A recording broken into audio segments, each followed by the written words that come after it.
Por isso esse relatório que foi elaborado, surdos juntos com ouvintes, tentou organizar, respeitando o conhecimento e a cultura dos diferentes povos. E não só esse, por exemplo, como está registrado aqui, mas nos diferentes territórios, nos diferentes lugares, para mostrar como acontece isso, como que se dá isso, como que essa constituição, essas diferenças, próximo. Deixa eu explicar primeiro, depois eu peço para a intérprete ler, porque depois, se eu for sinalizar esse texto, às vezes fica, a fala fica atrapalhada, então eu vou explicar. E aí as pessoas vão ler depois. Mas podem pensar assim, bom, os surdos não escrevem nada? Como é que é assim? Como é que não pode escrever nada?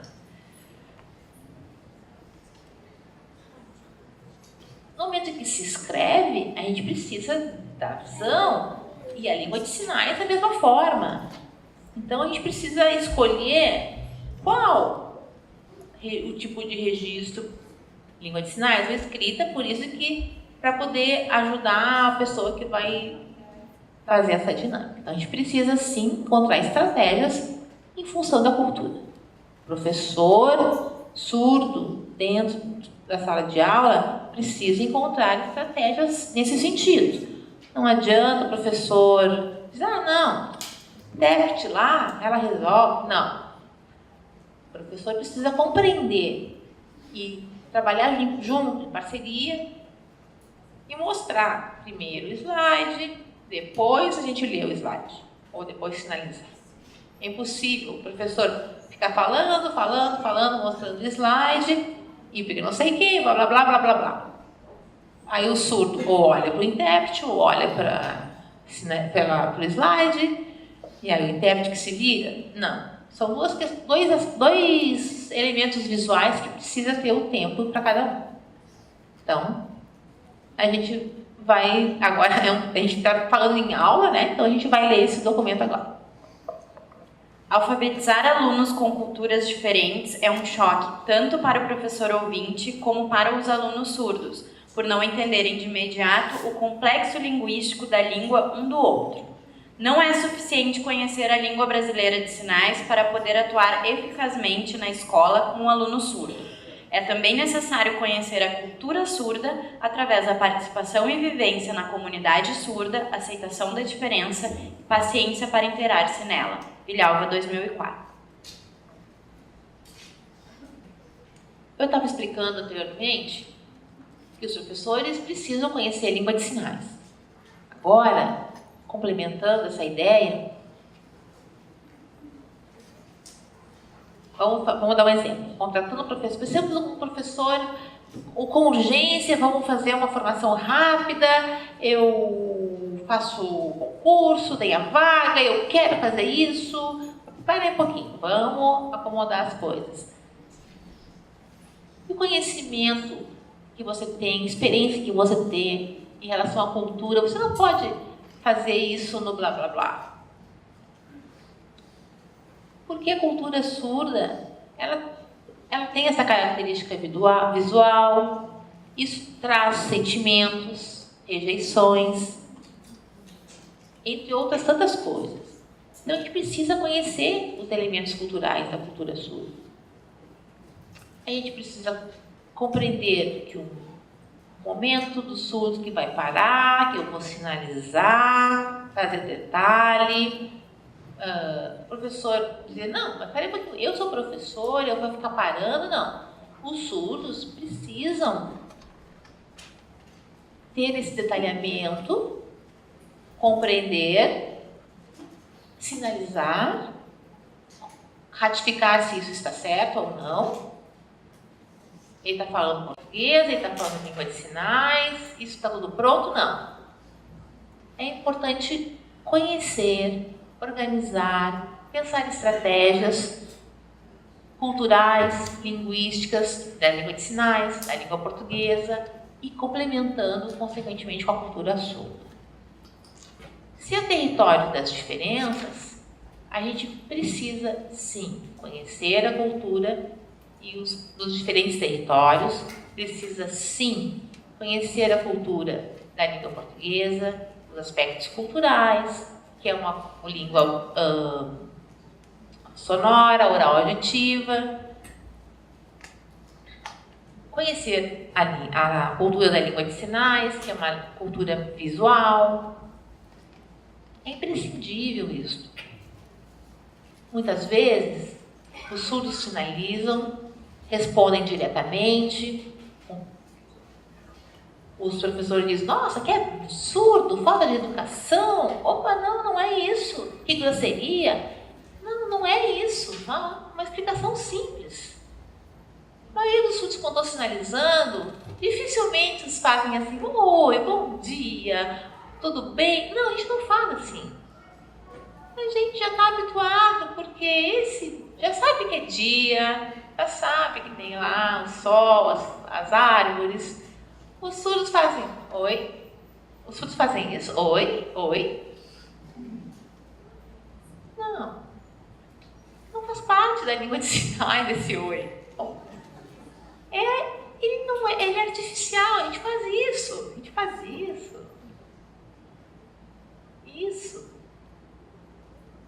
Isso significa oi. Aquela que chega e faz assim pra gente, não é natural. Ou faz assim, oi. Não é natural, não é cultural. Então, vocês percebem isso, a gente consegue perceber visualmente isso.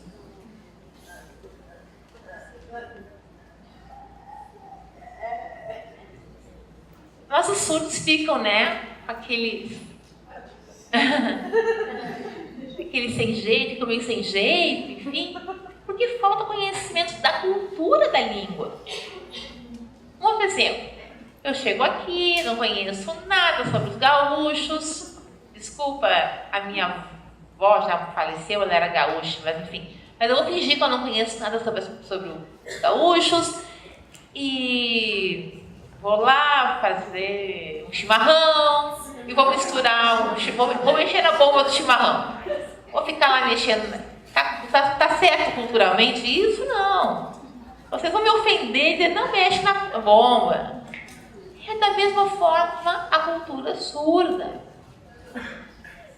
Outro exemplo. Os professores estão lá dando aula, sinalizando, e vocês precisam chamar, avisar, tá certo, ali avisar o surdo, por favor, chama o surdo. Aí vocês ficam falando, tá apontando lá pro surdo, e o surdo vai pegar um café, tá frio, é de ontem.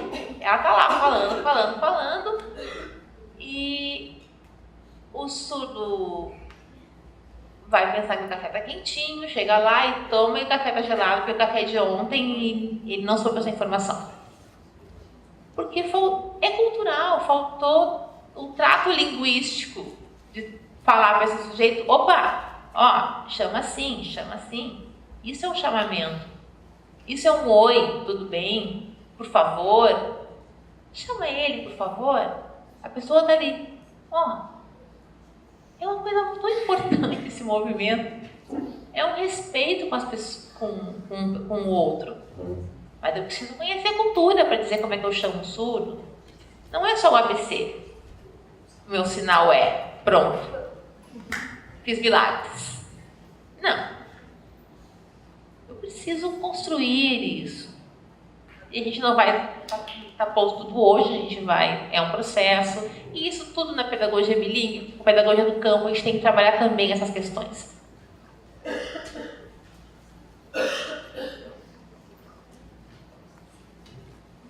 E como resolver essa situação? Se a gente não compreende a cultura, e essa liberdade cultural, a gente tem, como é que a gente vai expressar isso, nos comunicar?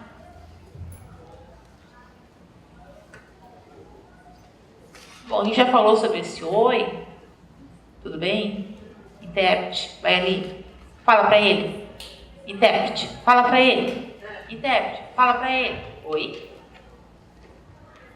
Isso está completamente de desacordo. A minha voz sai das mãos, ela quer sinalizar, ela quer se expressar, eu quero gritar, eu quero cantar, eu quero sinalizar, eu quero brigar, eu quero lutar, trabalhar. Mas não é assim que o intérprete fala para ele. É impossível. Tu pode ler novamente, por favor? Gertz propõe uma reorientação da perspectiva científica para um ponto de vista étnico e êmico. A perspectiva ética conta com os aspectos morais, estéticos e valorativos de uma dada cultura.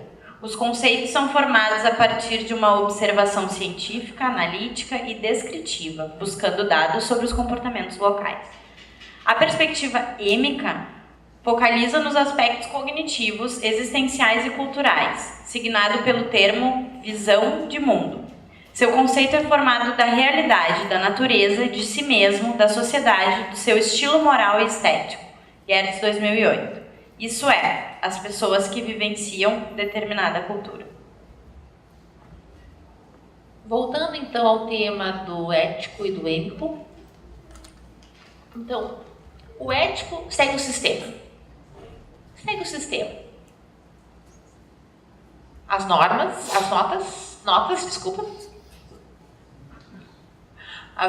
os números, precisa as regras, está no sistema, não é cultural. Tira, deixa de lado. É papel, é burocracia, é documento.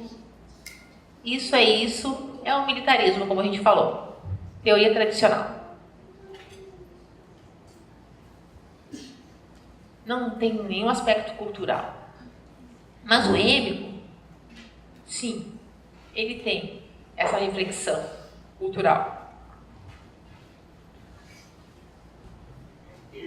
Vou dar um exemplo sobre a perspectiva êmica. Os indígenas querem a pedagogia indígena. O que significa isso? Vocês vão aprender que as guerras, as pescas, as caças, as naturezas, sobre esses aspectos culturais, vão voltar para cá, para a aula, vamos explicar e a gente vai ter um tempo sobre o horário solar. Quando for ao meio-dia, ali vocês vão parar, vão tomar uma água, porque a gente não pode parar, a gente vai voltar para casa. Um outro povo vai dizer, não, a gente pode sim ficar o dia inteiro, a gente pode às 6 horas terminar. São as diferentes culturas. Mas esse retorno, essa narrativa sobre as pessoas, por exemplo, as pessoas mais idosas contando as coisas sobre a Terra, sobre como funciona, enfim, toda essa descrição, aconselhamento, interação das pessoas, dos sujeitos, trata da cultura, complementa a aprendizagem, não está nos documentos, não estão nas notas, não está no sistema. Então, essas notas, esses documentos, sempre precisam são mais valorizados, sempre. Mas, enfim, estão no aspecto cultural que a gente tem que pensar sobre isso, como, por exemplo, o português como segunda língua para os surdos, e pensar, bom, português é segunda língua, como que o português, como funciona ele como uma segunda língua? Ele é segunda língua porque é cultural, da mesma forma que o português escrito tem outro aspecto cultural. Se vocês leem o português, a gente compreende, a gente interpreta o cheiro, as cores, a gente consegue absorver ou interpretar desse texto coisas do mundo, porque a escrita nos dá essa possibilidade. O português como L2, na estrutura de L2, também tem aspectos culturais naquele texto. Só que a compreensão desse texto vai depender se o professor tem ou não a apropriação cultural da língua de sinais. Se o professor compreende a língua de sinais. Então, a gente precisa pensar em estratégias que vão nesse sentido. Pode ler novamente, por favor. Como olhar na territorialidade, a perspectiva surda está mais ligada às questões afetivas da língua de sinais, nos dizeres, marca de território, língua, envolvendo seus sinalizantes de forma harmônica, tornando o idioma que se vê como modo de sobrevivência linguística adquirida pelo grupo. Assim, como um valor sentimental, tendo aquele que se adentra no território da Libras como um ser surdo, o originário desta e o ser ouvinte, um culturalmente surdo, por estar na comunidade surda, vivenciando e fazendo o desenvolvimento local para visibilidade e potencialidade. Libras e o desenvolvimento local em contextos de territorialidades, PDF, download e o link embaixo. É uma síntese do que nós, professores, precisamos compreender sobre as culturas e as diferenças. As culturas linguísticas, ela tem emoção, ela tem sentimento, ela tem diferença. E isso a gente precisa compreender, isso nos ajuda para compreender o mundo, isso é muito importante. Esse documento está gratuito, online, tem ali o link.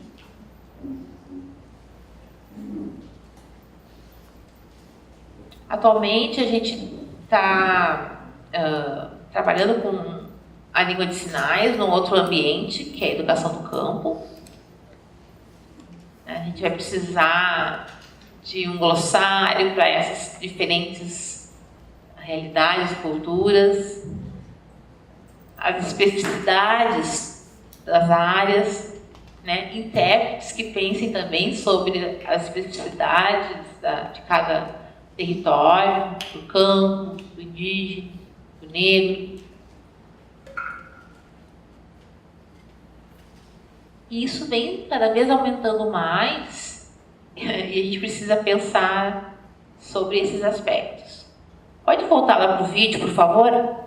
They were found decades ago in caves in Indonesia. O áudio é em inglês, But recently, mas observem a scientists have cena. managed to date them.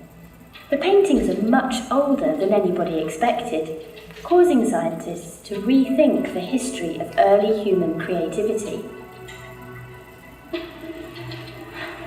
Here we are at the Anthropocene, and this is a very important rock art panel to understand human evolution. On the right here we have a hand stencil, and the minimum age for that hand stencil is 39.9 thousand years. And this is the oldest hand stencil in the world. And on the left here we have a depiction of a Barbarossa big deer, and the minimum age for that painting is 35.4 thousand years ago. That makes it the oldest figurative depiction in the world. It's a very nice detailed painting. We can see the little legs, the tail, the hair, I think maybe at the back of the neck. And those animals are really rare today, they're almost extinct. Finding animals and hand stencils created so long ago in Asia is a real surprise, because until now the focus has been on Europe. On charcoal paintings like these from the Chauvet cave in France, and on small sculptures found in caves in Germany. So we have representation art in Europe 2,000 years ago, and there's been a view that there was a sort of regions. But Maybe like 99% of all of the paintings. William gave the team a way of dating. Carbonate layer itself, but here on top of the painting we have cave popcorn, and the calcium carbonate layer, they're really small layers. It's like a stalactite or a stalagmite in a cave at a very micro scale, and these are formed on top of the painting, but sometimes also you have under the painting, then we have the maximum age. If the new dates are right, and the Indonesian cave art is at least as old, if not older, than the paintings in Europe, then art didn't emerge first in Europe. Instead, it's likely that the ancestors of Europeans and Asians were artists. So I think this suggests that taken right across Asia, down.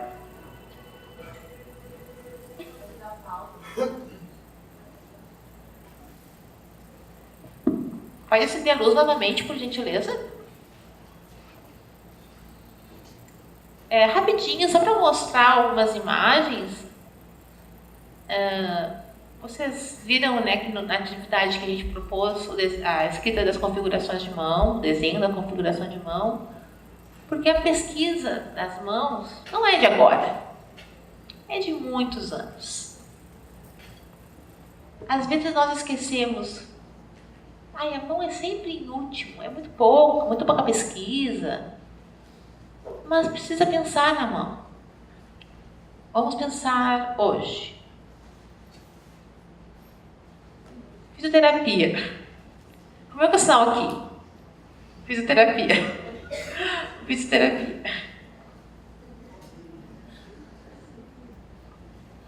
Vamos pensar a fisioterapia. Hoje, nós temos médicos profissionais das mãos.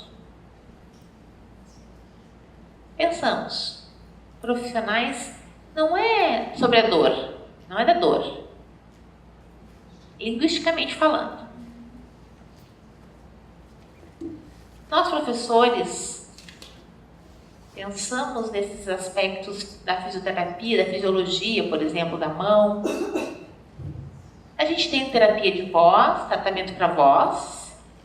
Tem as fonos, que trabalham com a voz, são profissionais da voz. Quem vai atender as mãos dos sinalizantes? Por exemplo, o fisioterapeuta. Mas a gente tem especialistas como ergonomicamente, fisiologicamente. Isso que a gente tem um campo aberto. E tudo está relacionado com a cultura, está relacionado com os territórios de cultura. E não só na escola, mas no trabalho, na vida. Os surdos só são professores? Não. Os surdos podem ser fisioterapeutas, vão cuidar dos intérpretes, né? Fazer terapia, enfim, massoterapia, diferentes técnicas. Aí a gente tem que pensar, ok, estamos na escola, mas e na vida? Estou quase terminando. Há um tempo atrás, em 1984, eu me formei num curso de como ensinar fonoaudiologia para os surdos, em 84. E eu fiquei pensando, eu sou surda, eu não pensava apenas, eu só pensava no surdo da faculdade, só pensava em tinha essa meta. Quero pensar um surdo, fazendo mestrado, pós-doutorado, enfim. Porque eu era muito limitada na faculdade. Aí um dia, eu fui na universidade, na UFMS, fazer a seleção para o mestrado, e eu fui aprovada. E eu abri o processo, eu falei, queria uma reunião, marquei uma reunião. E aí as pessoas me responderam, olha, desculpa, Shirley, tu não tens um número, um documento para ajudar os surdos para entrar na faculdade. Só a faculdade pode ter intérprete, mas o mestrado e doutorado não, a graduação. Só a graduação. Aí fomos a Brasília, fizemos um documento para o vestibular. E aí vieram com esse novo argumento de novo. Ah, mas foram questionar quem foi que fez esse documento? Aí a gente fez a pesquisa, procuramos na internet, quem é que fez aquele documento? Tinha sido eu, tinha minha foto lá. Porque eu só pensava na graduação, na limitação, porque a minha limitação só pensava naquilo, em defender o ingresso de surdos na graduação, no vestibular. Mas nunca me foi dito, nunca me foi ensinado sobre as questões da pós-graduação, mestrado e doutorado. Eu não sabia sobre isso na época. Isso foi em 98, 99. 88, 89. E hoje a gente já sabe, já tem isso, né? Hoje tem os pós-doutorados também, né? Hoje a gente sabe disso, que a língua de sinais está garantida nesses espaços. Porque já está no nível acadêmico em todos os seus níveis. É uma adaptação. Por exemplo, a televisão. A gente já tem lá, não sei aqui, se tem algum regimento na universidade, na URGS, tudo que é material tem que estar em língua de sinais. Mas nem todos os surdos sabem como faz isso, não sabem que existe. Porque falta informações, por exemplo, nos sites das universidades, sobre o que funciona dentro da universidade. Os surdos são no movimento social, usando língua de sinais, mas a gente precisa ter uma maior... tem que ter esse conhecimento linguístico maior. Eu quero agradecer a todos, aos intérpretes, a presença dos diretores, o convite feito pela Liliane. Eu estou à vontade para fazer as perguntas e, enfim, muito obrigada. Alô. Agradeço a Shirley por essa brilhante aula com um entusiasmo, né, levando as pessoas a participar, fazendo um exercício muito bonito de como a gente pode pensar o espaço da sala de aula. Então, muito obrigada por trazer essa reflexão do quanto a língua não é um universo inseparado do seu território, ela nasce contaminada e deve nascer contaminada pelo território. Então a relação da língua com a terra, essa relação estreita que a gente não pode esquecer.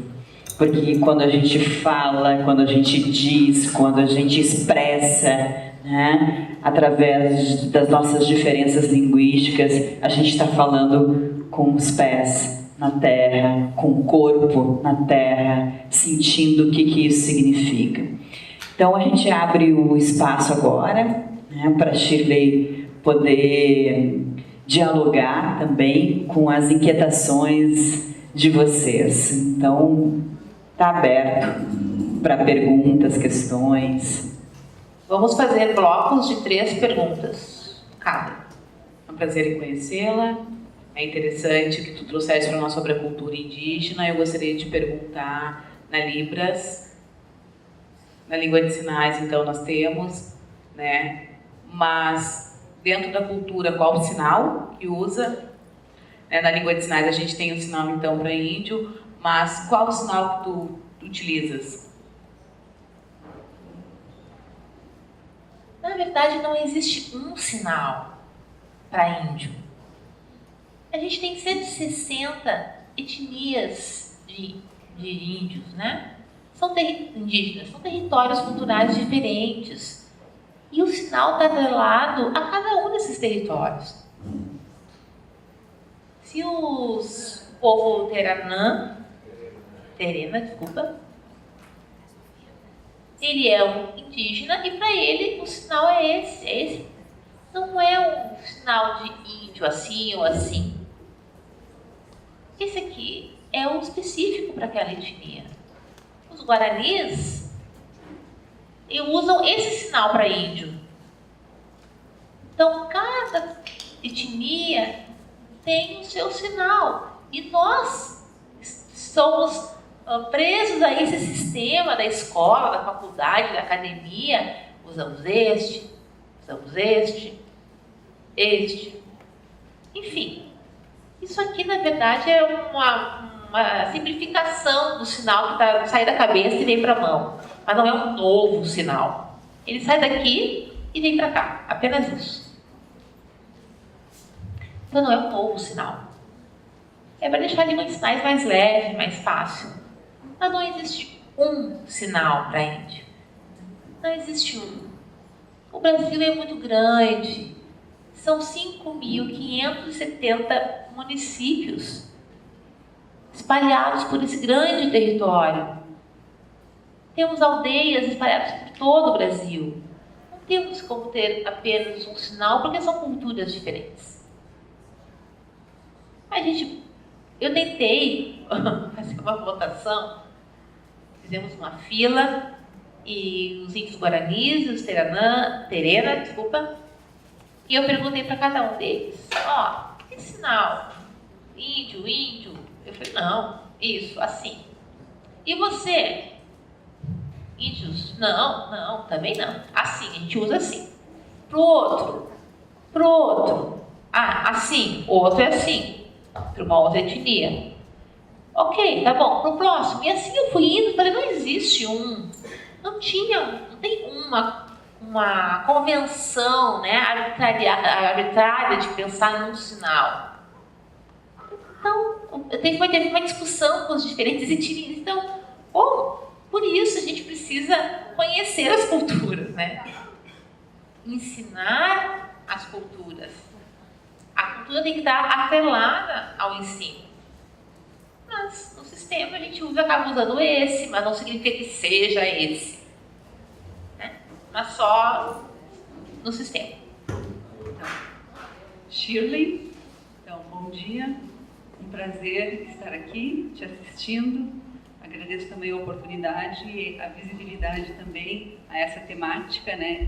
E, enfim, especificamente a um tema que a Shirley apresentou. A minha pergunta está mais relacionada enfim, talvez se tu pudesse explicar um pouquinho mais sobre esse registro da diversidade linguística nas línguas de sinais e esse patrimônio cultural, né, que está em andamento e que está sendo feito. Então, quem tem feito, que grupos têm participado e que registros de diferentes línguas de sinais no Brasil já estão ou que já fazem parte, digamos assim, enfim, que me parece que está no âmbito das políticas linguísticas, né? Eu queria que tu falasse um pouquinho mais sobre essa temática, por favor. Obrigada.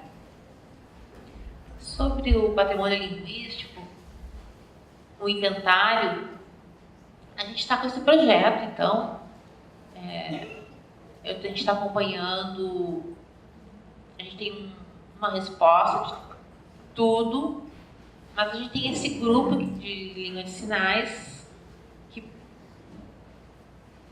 parece que é da Paraíba ou do Piauí, não tenho muita certeza, um grupo que está focado nessa construção desse inventário, nessa perspectiva das diferentes linguagens, enfim. Mas o que aconteceu é que esse grupo de pesquisa ele está registrando em cada estado e também iniciando tanto esse inventário linguístico indígena, né?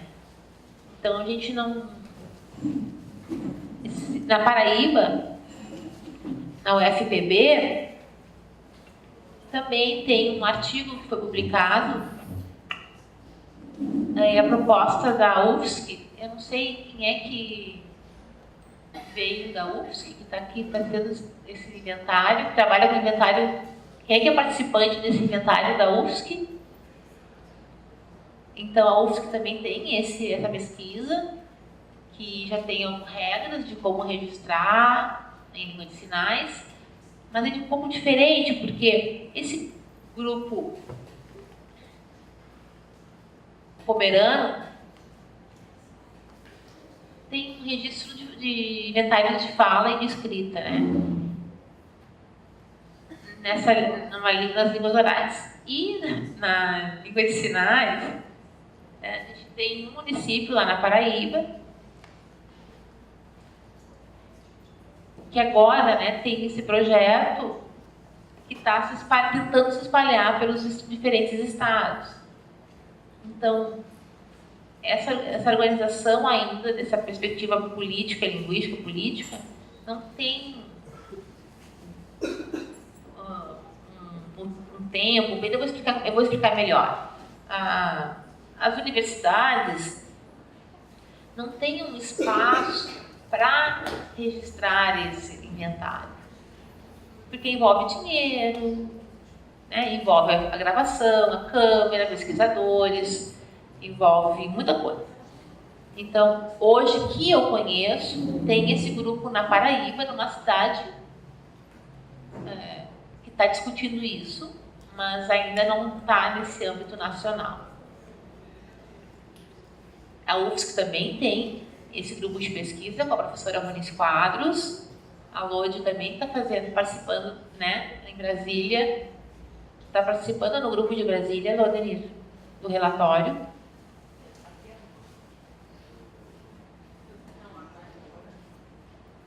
A Adriana Toma participou do relatório em 2013. A Lodenir está falando isso. E a minha dissertação de mestrado, eu registrei essas informações, mas eu ainda tenho muitas dúvidas, porque não está registrado de fato, né, ainda, porque é muito incipiente, dá muito trabalho, né, essa questão do trabalho cultural. Não é só fazer um dicionário, né, ou um glossário.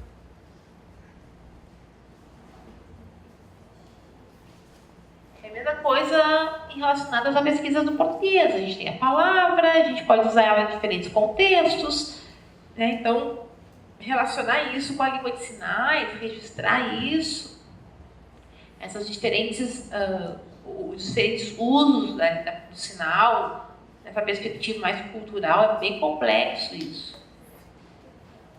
Então, eu sinto, de certa forma, um pouco amarrada, porque a gente precisa desse documento, a gente tem esse documento, mas não temos ações. A gente tem o documento, mas não tem as ações. Então, eu me sinto presa, de mãos atadas. Mas todos nós precisamos ler esse relatório, ler este documento e tentar organizar e implementar ações. Que demora, sim, mas é uma proposta importante que realmente é necessária de ser feito. Eu não sei te dizer uma resposta completa e única, Lodenir, mas trago essas informações. A última pergunta, por favor.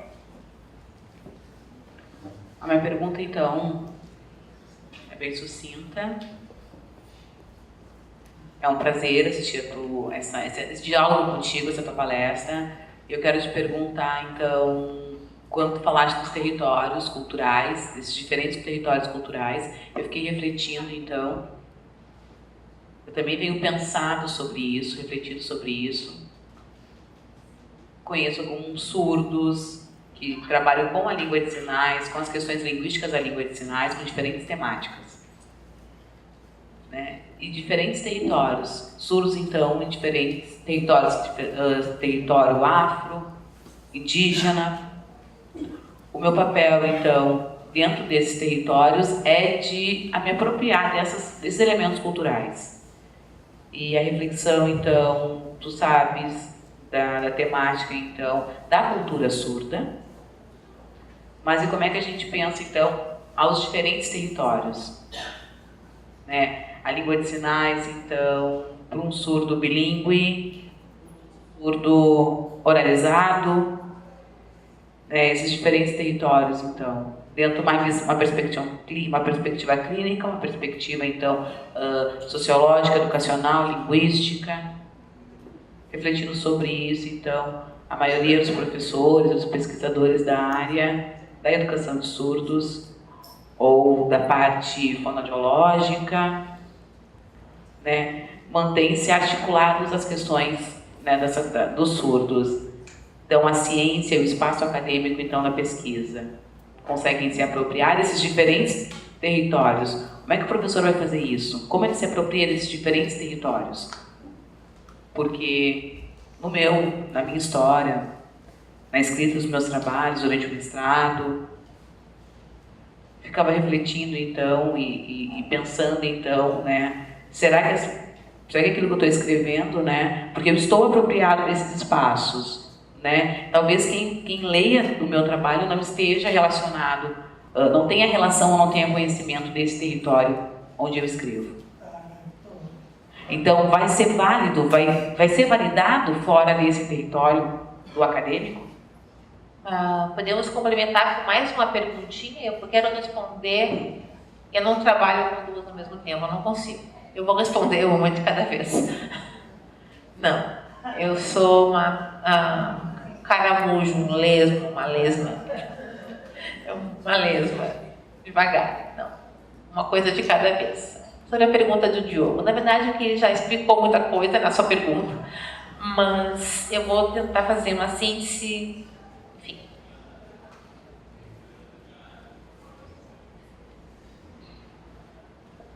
Eu conheço diferentes territórios, isso é importante. O teu território, Diogo, da literatura, território literário, ele é um território importantíssimo para você. Você já é marcado, né? Você tem a tua mesa, o teu ritual, o teu óculos, o teu papel. Você bota o óculos lá em cima do papel. Você bota um copo de cerveja, uma taça de vinho ao lado. Ou um chimarrão também, não sei. E no teu território. O meu território é diferente do teu. Eu conheço o teu, mas eu não preciso me apropriar dele, porque é um tipo. Mas, se eu não conheço, eu não posso também dizer, você está errado, como que você bota um vinho lá no livro, como que abuso. Você está rompendo com a cultura acadêmica. Como que você... Que absurdo. Então, eu não posso ter essa atitude. Eu preciso conhecer, entender, negociar com os territórios, valorizar cada território. Mas, pensando neles como territórios culturais, eu preciso compreender. Eu já entendo que o teu território é literário. Eu conheço pouco de cada um que está aqui, das pessoas que estão aqui, mas eu sei da expressividade, da tua capacidade de desenhar, teatro, enfim, de cada um. Mas o que se apresenta tem ao mesmo tempo por trás esses valores linguísticos. E é o que se mais perde. São as pessoas surdas. Porque é um crime linguístico dentro de casa. Há um crime linguístico dentro do próprio lar. É uma violência linguística. Porque não tem língua de sinais dentro da casa das pessoas surdas. As pessoas perguntam, não, os surdos são violentos. Sim, eles nasceram num lar de violência linguística. é um crime. Porque a língua é um direito. Se a família não oferece, é um crime. E isso é uma constituição de território também. Enfim, você conseguiu complementar muitas coisas também, eu quero te agradecer, Diogo. Bom dia, Shirley. Vou fazer uma pergunta, então, uma dúvida. Eu lembro quando eu tinha por volta de 19 anos até 27 anos, tinha uma pessoa de uma cidade do interior, Tunas, perto de Formigueiro. Restinga Seca também. Próximo a Restinga Seca, Formigueiro. Um surdo, então, de uma comunidade indígena e se comunicava com o meu avô pela proximidade e tudo mais, então, na língua dele, na comunicação dele. Então, refletindo sobre isso, né, o quanto muitas vezes eu interferia nisso, né, nessa língua, nessa comunicação que ele tinha, né? Então, foi colocado dentro de uma escola especial para surdos, na cidade próxima, né? Ou o ideal seria colocar numa escola de surdos ou deixar com que ele se desenvolva dentro da sua comunidade?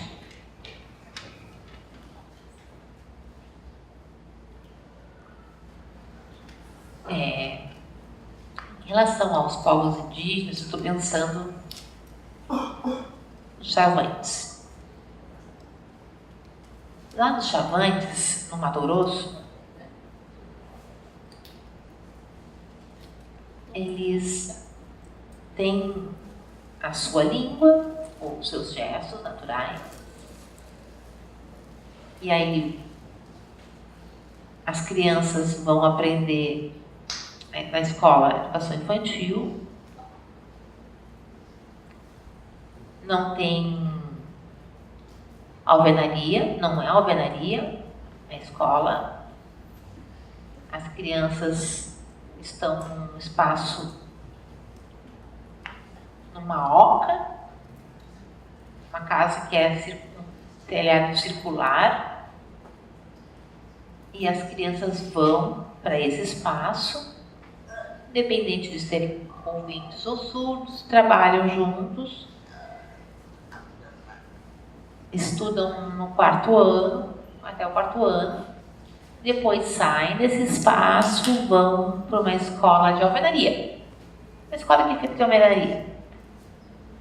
Então, passam por esse processo e às vezes uma aldeia tem um surdo indígena. Tem como abrir uma escola para esse sujeito. Mas a experiência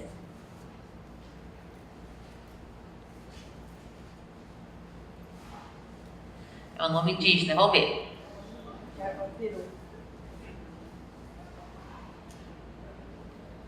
Jaguapiru é uma aldeia.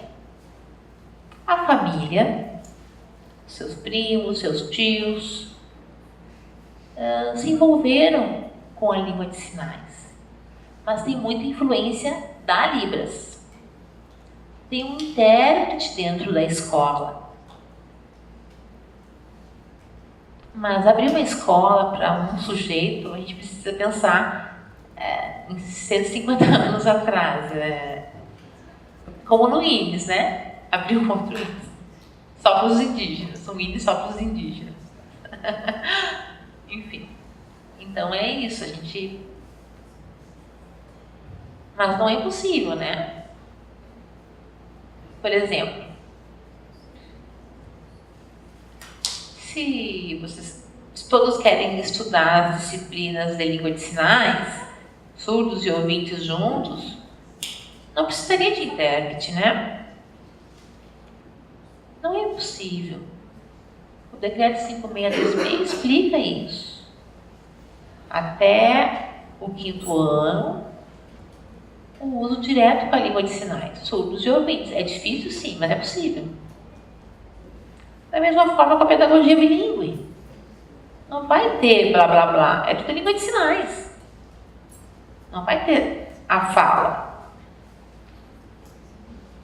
Então, é impossível? Não, é possível sim.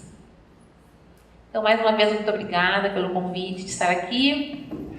Então, em nome de toda a Faculdade de Educação, a nossa comunidade, agradecemos novamente a belíssima contribuição na nossa caminhada aqui dentro para pensar essas questões, para pensar, viver essas questões, né? Que isso se torne uma vivência de todos nós, que a gente possa pensar a importância desse debate, a seriedade desse debate na formação de professores, nas realidades que as escolas vivem, nas comunidades de um modo geral. Então, Shirley, muito obrigada. Agradecemos de coração essa belíssima aula inaugural que abre o nosso semestre de uma forma magnífica. Muito obrigado.